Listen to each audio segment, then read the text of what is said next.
Síguela arriba, síguela arriba, síguela arriba. 440 José Rodas. So there are day laborers that congregate at corners all over the country. You'll see them at Home Depots and Lowe's. Síguela arriba, síguela arriba. Here, this is an organization where they also congregate, and we help them organize. It's a place where they can say, at least we're under a roof. You know, we have coffee, heaters, instead of being outside on the street, and have the support of the organization that looks out for their interests as well. At these assemblies, you really see workers coming together. They make decisions together about rules and policies for the betterment of their group. Sometimes there are so many workers that they don't get into the raffle. Workers know that they're not going to get work, but they come and wait here because they have a community, their friends. It's their family.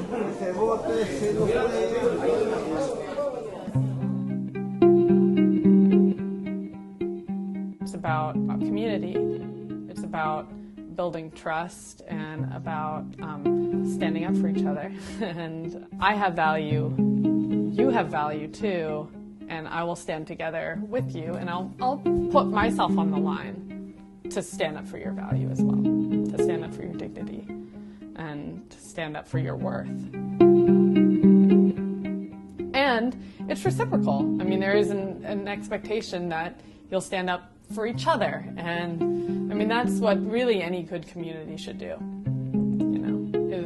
that's what family does, right? Or it should do. It's what great friends do, and that's what workers can be for each other as well. Brothers and sisters, can I have your attention, please? Let me welcome you all to the launch celebration for the 3rd edition of the Washington State Workers' Rights Manual.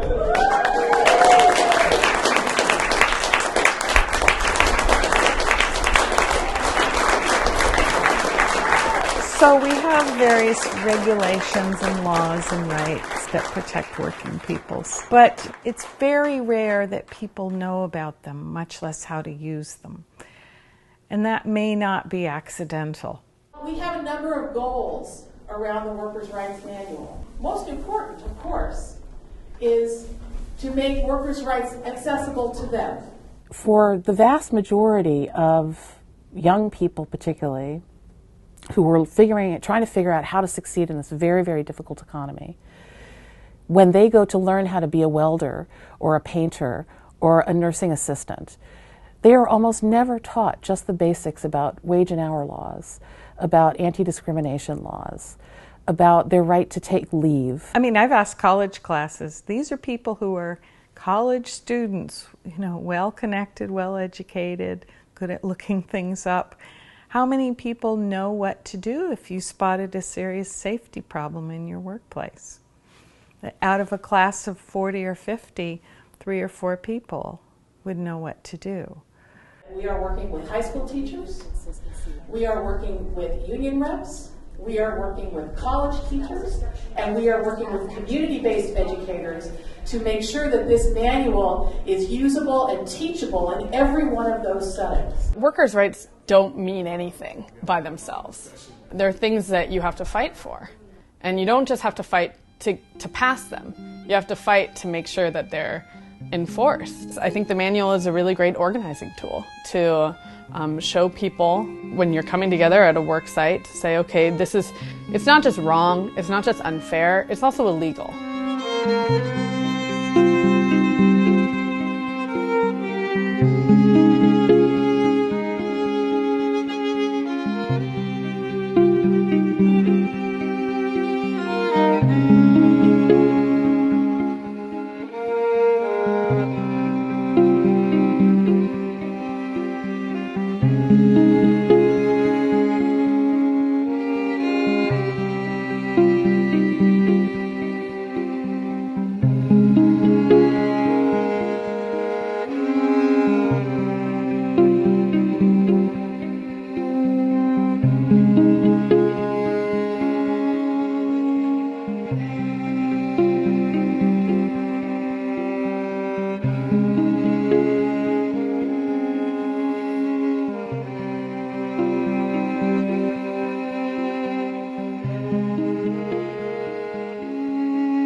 had about 80 men that worked at Davis Wire Corporation, which is a wire manufacturing company down in Kent. We run 24 hours a day, 12 days a week, sometimes 19 days a week, sometimes 6 weeks straight, but it's a full-time operation. People love their checker, they love their meat cutter, they love their coffee barista, they love everybody that works at the grocery store. The checker is someone you see, you go get your milk and your cheese and your bread or whatever you're getting, you see them once every 3 days, once a week at least, and sometimes that's like the person that you have the most consistent contact with. I work at the Fred Meyer Distribution Center in Puyallup. I drive a sort of, it's like a forklift, but you stand up on it. It's kind of unusual, but we receive pallets of groceries in, store them up in a rack, and then we call them down when we need them.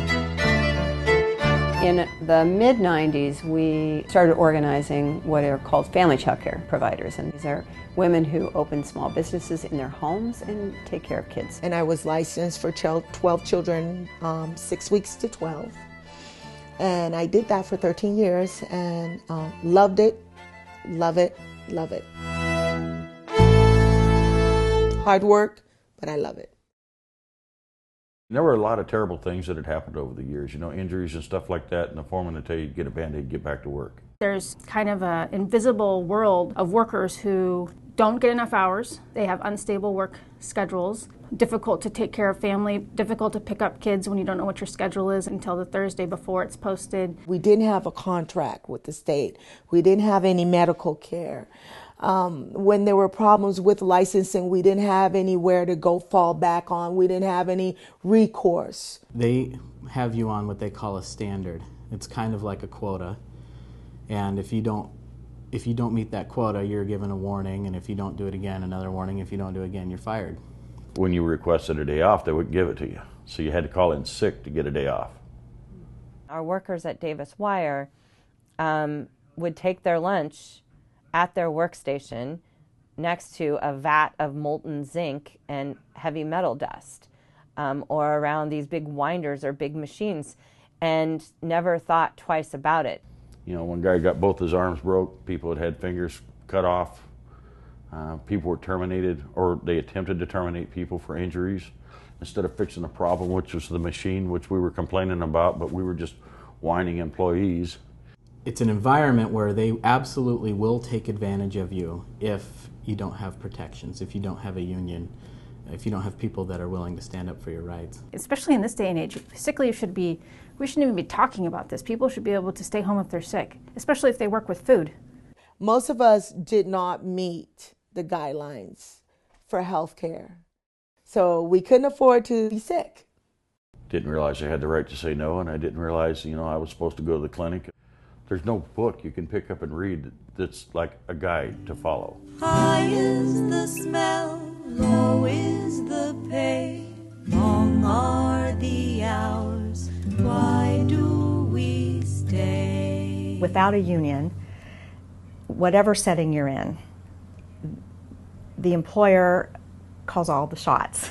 Absent any legal protection, you can be fired for any reason at any time, a good reason, a bad reason, or no reason at all. I think that people just, especially of this generation, don't even realize what it's like to feel like you have rights at work, to feel like you can be respected. We've got a lot of people that are first generation from overseas. A lot of them really don't speak a lot of English, let alone have an inkling of what human rights are, or workers' rights are, or dignity, because of the countries they come from are pretty impoverished. And I was born and raised in this country, and I didn't know about it. You know, challenging power is scary.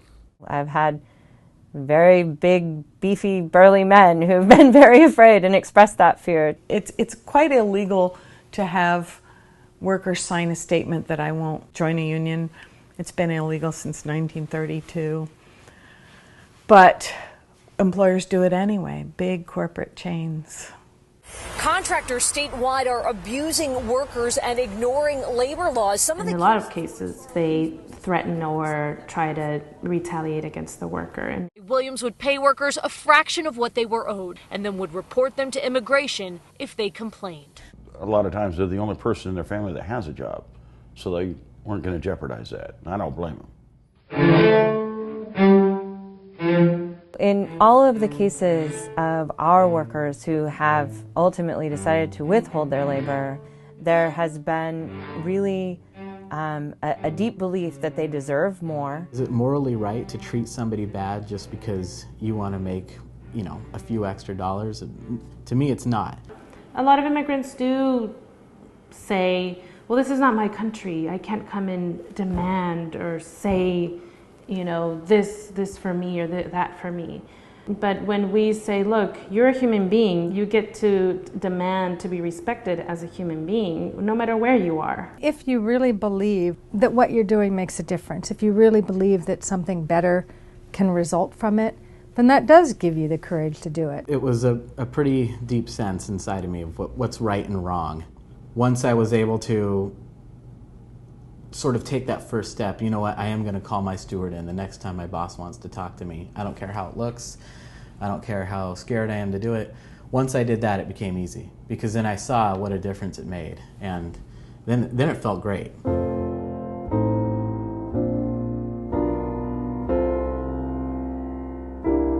One of the first things is really getting workers to start talking to each other. So we really thoughtfully tried to bring workers together in communities where they lived. It seemed like in each group there was a leader. And when I'd start talking to the leader, there'd be somebody in that group that I'd known or I'd worked with before. So whether you're a Safeway worker, a Fred Meyer's worker, a QFC worker, work for a Metropolitan Market, work for an independent, we set up meetings for workers to come together once a month to really talk about the contract campaign, talk about the issues that were happening at the bargaining table. And sometimes there'd be like a couple of different groups together that worked in neighboring departments or something where I'd talk to them. And instead of staying hidden at their machines, they would walk out. And then after I left, they would be talking across to each other. Everybody loves a free T-shirt, so you get the T-shirt and you just say to them, listen, we're all going to be wearing this shirt on Tuesday, and all your friends are going to be doing it, and all my friends are going to be doing it, and it would really mean a lot, and it just shows that you're on board. I never thought about organizing. 2 organizers showed up on my doorstep one day. They were talking to me, and I was working with the kids, and I kept thinking in my mind, I'm like, I wish they would leave because I got kids, and I was just trying to be nice. And so I just signed a card and said, okay, and they left. And then the following week they called me and said there was a meeting. And so I had given my word that I would come. So I went, and things just went from there.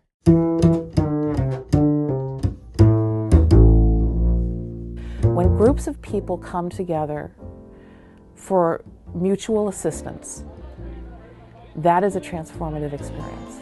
Whether it's neighbors helping each other out after some kind of natural disaster, even when it's militaries coming together, with a national mandate to defend their countries, there is a transformative nature to collective action. One of the very first actions that we did besides voting down the contract, we talked about the fact that the law requires that they be given a rest period. So we took coffee and donuts down to the plant, and we went out on the floor and told everybody that we were there with coffee and donuts, and it was time for them to take their rest period, to come take a coffee break. So we brought everybody off the floor in to have a coffee break. We had a coffee and some donuts, and then they all went back to work.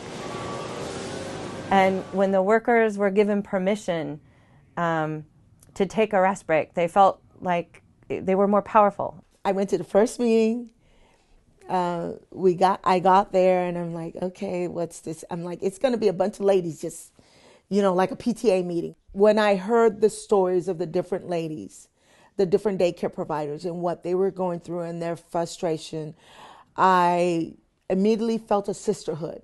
I get a phone call and get called over to the union hall, and I had an ear-to-ear grin on my face because I knew they were going to help us. I knew things were going to change.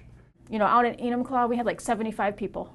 That's probably the most people in Enumclaw that had come together on a union meeting in a long time. And that happened in community after community after community. We got a contract proposal from the company that would freeze our wages and cut our benefits, and the union decided to have a meeting about it right then. And everybody was just sort of hanging on every word, and it was great to have everybody sort of in this one area, and you look around and you realize, gee, all my friends are around here too. You know, when you come into a room of 800 people and there's an energy that's in that room that you might not get to experience in other ways. It's not just a great feeling, it's also incredibly powerful. It is how things happen. Nobody was worried about where's my time card, what do I do? Should I go in, should I go across? There was no question, there was no doubt in their mind. They were prepared, and they went over and signed their paper, picked up their picket sign, and started marching. Gave Fred Meyer a taste of what could come if we all marched up to the distribution center and walked around in front and, carried signs, and it was really great for everybody to sort of get a taste of what we are capable of, and to let them know that, we're workers that want to be taken seriously. The first 3 days was probably a record downpour. We were all soaked from head to toe. Some of the roughest days to decide to go out on strike, but everybody stayed out there and everybody stayed with it. The countdown to a strike by grocery store workers continues with no agreement in play. I shop at the Berry & Fred Meyers, and there's this woman who is just a wonderful person, and she said, I had filled my van that day with ice chests. And I made enough sandwiches for everybody in my store, peanut butter and jelly sandwiches. She had hot water bottles for tea. There were really, I would say, beautiful acts of humanity, people acting like humans towards each other. I remember one family, every Saturday, a husband, they wouldn't give us their names. A husband, a wife, and their 2 kids brought this little SUV in filled with groceries. And every Sunday, they'd come by, they'd shake our hands, they'd drop the groceries off at our little tent where we signed in and had our coffee, and tell us good luck, and they'd drive away. And to this day, I still don't know their names. In one of our meetings, they said, we need a daycare provider to go and testify before the committee. And so my organizer said, Sean's gonna go. And I'm like, huh? I was scared with a couple S. But I was calm because I felt like people were depending on me, and I didn't want to let them down. We had a lot of difficult times. There was families that had children born and families that had folks pass away, and it bonded us together really tight. It was a rough strike. It was a battle. But the outcome is conditions have improved dramatically. They've changed. Before those workers went back to work, the employer had knocked out one of management's offices and created a brand new clean lunchroom that had heat and air conditioning, a sink, a refrigerator, and microwaves, and tables. I remember the first day I went and sat in that lunchroom for lunch. One of the shippers was sitting in there across from me, and he looks up and he grins ear to ear, and he says, man, he says, I've worked here over 30 years, and it's the first time I've ever sat down and ate lunch, let alone had a lunchroom to sit and eat it in. And he just sat there and laughed for a couple minutes. That threat really pulled people together. It held. I mean, people just got tighter and tighter and tighter. We were 2 hours from a strike when we settled the contract. We got the rights to negotiate our first contract. Probably the largest increases I'd ever seen in changes to people's lives in that first contract. I was there when the governor signed the bill. Congratulations. And I was standing in the back and I was like, we did it. I was a mushball then. I was a mushball. Biggest and the most important thing for me was we're treated like people again. We're not donkeys and you're not cracking a whip. We're people, we're men, we support our families, and we get a little respect now, and we get treated with dignity and respect inside the mill.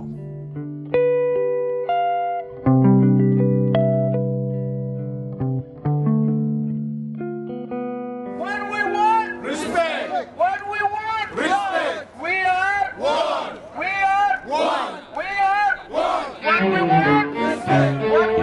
help build the companies that we work for. We help make them successful, and the least they can do is show a little gratitude.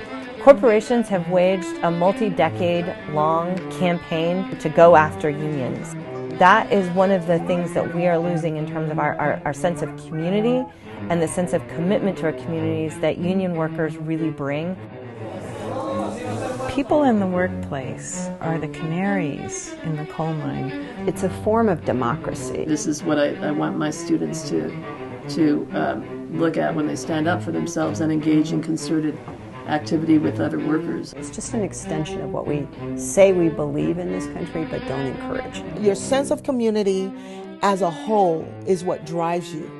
The whole focus of public education now is being turned toward the usefulness of our students and the usefulness in the world economy. Well, I think that this kind of curriculum helps students be useful to humanity, which is to say to be critical thinkers about their work and critical thinkers about their rights. So we're connected. All of us are connected, whether we realize it or not, whether we accept it or not. If you can't share those values and understand how that connects to your community, you're really missing the point of what unions stand for.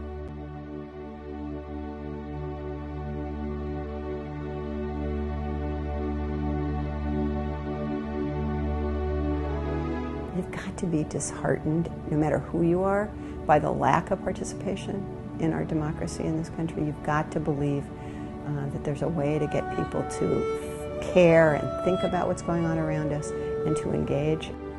Every generation has to learn again that it takes a lot of hard work to have a good life and to have a good life on a large scale, on an individual scale and also on a larger societal scale. And every generation has its own situations and wars or, breathtaking injustices that simply can't be borne anymore that will speak to that generation, and people will rise up and work on them. If a labor movement can be built under such extreme and terrible circumstances, we can do that again. I think hope comes from figuring out some things that you can actually take steps towards improving, and then figuring out which right group it is that you need to bring together. It feels good to be a part of something. It feels good to be, when you're in the union, you really do all have to stick together. People are essentially and basically and fundamentally good. The good that I feel inside when I can sit back and see the break room and hear everybody, and watch everybody sharing food and yelling and telling jokes and talking about football on a 30-minute lunch break instead of hiding around the corner in the dusty side of the mill. I feel good. I get a real good feeling. And whenever somebody gets in trouble or somebody gets hurt or somebody's having problems at home, we don't turn our backs on each other. We help each other now. And if you can find where that spot is where people will actually fulfill their innate goodness and do the right thing, and I think that happens so much when people are working together and pushing on something. It happens. You're not going to win everything, but you can make progress, and individuals coming together is how that happens. So many champions for justice didn't see the end result. And the suffragettes most of them didn't see the women get the right to vote nationally. Most of the early abolitionists, they didn't see the end of slavery. I don't give up. I'm a person, as my daughter called me, she said, "Mom, you're a ride till you die person." So it looks sad, but I always figured there has to be a way, something, somehow, some way. And so this didn't work, so what else can we do? Okay, let's try this. This didn't work? Okay, let's try this. This didn't work? Let's try that. But you never give up. You can't give up. You can't give up. Even though you may feel like you're David facing Goliath, you're like, okay, well, if I go out, I'm going out fighting. And you stay there.